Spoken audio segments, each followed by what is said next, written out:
किसी ने क्या खूब कहा है कि अपनी गलतियों पर भी रखो नजर, हर बार गलती दूसरों की नहीं होती है। तो अक्सर करके ये हमें कॉल या मैसेज के द्वारा ये पता चलता है कि सर हम जो है वो साइबर कैफे के पास गए थे और एनसीटी के फॉर्म जब भरवाए तो उसमें साइबर कैफे वाले भैया ने ये गलती कर दी या हमारे पिताजी ने ये गलती कर दी। तो आप क्या कर रहे थे? आप तो इतनी चीजें इतने मैच्योर हो चुके हैं, 12th पास कर चुके हैं, फिर ये गलती क्यों हो रही है?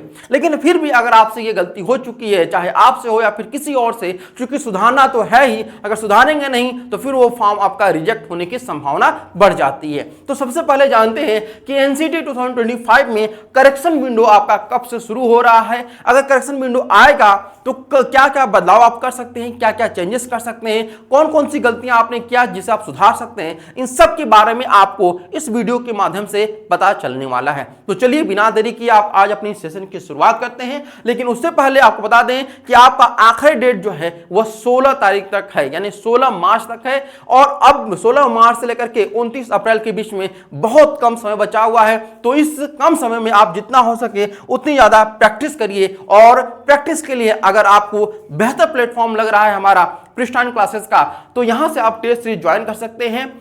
तो हमारे टेस्ट सीरीज में क्या क्या, पहले ये चीजें बता देते हैं कि हमारे टेस्ट सीरीज में आपको टॉपिक वाइज टेस्ट दिया जाता है, यूनिट वाइज टेस्ट रहेगा, सब्जेक्ट वाइज टेस्ट रहेगा, फुल लेंथ टेस्ट रहेगा, यानी कुल मिलाकर के 100 से ज्यादा आपको मॉक टेस्ट इसमें मिलने वाले हैं। और ये सभी आपके 7 सब्जेक्ट के मिलने वाले हैं, चाहे आप बीए बीएड के हो, बीएससी बीएड के या फिर बीकॉम बीएड के हो। इनकी फीस जो है मात्र 499 है। और ये कोर्स ज्वाइन करने के लिए आपको पृष्ठान क्लासेस का ऑफिशियल जो ऐप है उसे प्ले स्टोर से डाउनलोड करना होगा या नीचे दिए गए नंबर पे कॉल या व्हाट्सएप करके जानकारी ले सकते हैं। आपको यह पता है कि आपका जो लास्ट डेट है वह 16 मार्च है और आज आप लोग का क्या है भाई, तो यह है आपका 13 मार्च, यानी 3 दिन बचा हुआ है समय आप लोग का। होली के बाद 1 दिन बाद आप लोग का ये आखिरी डेट हो जाएगा।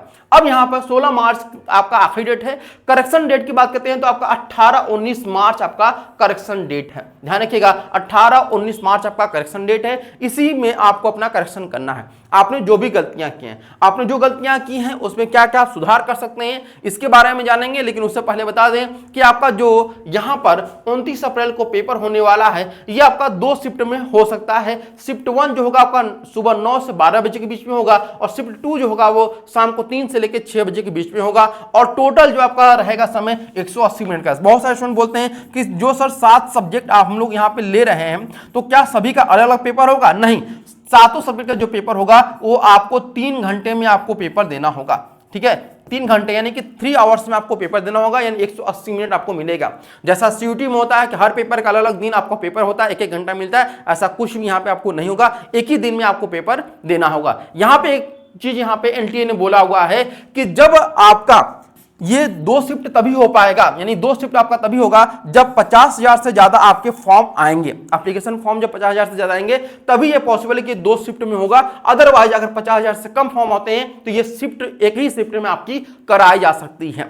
ठीक है, ये एनटीए द्वारा कहा गया है। कोशिश उनकी यही रहेगी कि एक ही शिफ्ट में आपका पूरा पेपर हो जाए। अगर एक शिफ्ट में नहीं होता है तो 2 शिफ्ट में अगर होगा तो यहाँ पे नॉर्मलाइजेशन फिर लागू किया जाएगा। ठीक है, चलिए अब आगे बढ़ते हैं। यहाँ पर तो इसमें अगर बात करते हैं कि आप लोग का जो नेम ऑफ द कैंडिडेट है ये आप चेंज नहीं कर सकते हैं। ठीक है, कॉन्टैक्ट डिटेल जो है आपका वो यहाँ पर चेंज नहीं कर सकते हैं। एड्रेस डिटेल वो चेंज नहीं कर सकते हैं। कैटेगरी अपनी वो चेंज नहीं कर सकते हैं। जेंडर अपना नहीं चेंज कर सकते हैं। पीडब्ल्यू जो आपका स्टेटस वो चेंज नहीं कर सकते हैं। एजुकेशनल क्वालिफिकेशन में कुछ चीजें आप चेंज कर सकते हैं, कुछ चीजें चेंज नहीं कर सकते हैं। ये डिपेंड करता है कि जब आपका करेक्शन फॉर्म ओपन होगा उसमें क्या क्या चीजें वो प्रोवाइड करती हैं, ध्यान रखिएगा। ठीक है, इसके अलावा डेट ऑफ बर्थ को चेंज नहीं कर सकते हैं। चॉइस ऑफ एग्जाम सिटीज को चेंज नहीं कर सकते हैं। और एक बात और, यहाँ पे आप जो भी यूनिवर्सिटी, अगर कोई भी नई यूनिवर्सिटी ऐड होती है तो उन यूनिवर्सिटी को आप ऐड कर सकते हैं या फिर रिमूव कर सकते हैं। ठीक है, ऐड कर सकते हैं या फिर आप रिमूव भी कर सकते हैं, ये बात ध्यान रखिएगा। और बाकी इनके अलावा जो भी डिटेल्स होंगे उनको आप यहां पर चेंज भी कर सकते हैं। ठीक है, बात ध्यान रखिएगा। तो इसमें कुछ चीजें हैं जिसको आप लोग यहां पे ध्यान रखिएगा। एजुकेशनल क्वालिफिकेशन में कुछ चीजें चेंज कर सकते हैं, कुछ चीजें चेंज नहीं कर सकते हैं। और बाकी जब करेक्शन फॉर्म आएगा तो उसमें सारा डिटेल रहेगा। एक एक स्टेप आपको बताया जाएगा कैसे आप करेक्शन फॉर्म जो है करेक्शन कर सकते हैं, कैसे एडिट कर सकते हैं अपने फॉर्म को। इन सब की वीडियो आप लोग को पृष्ठान क्लासेस के यूट्यूब चैनल पर मिलेगी, तो आप चैनल के साथ बने रहिए। इसी के साथ आज की वीडियो को हम लोग यहां पर रोकते हैं। तब तक के लिए धन्यवाद।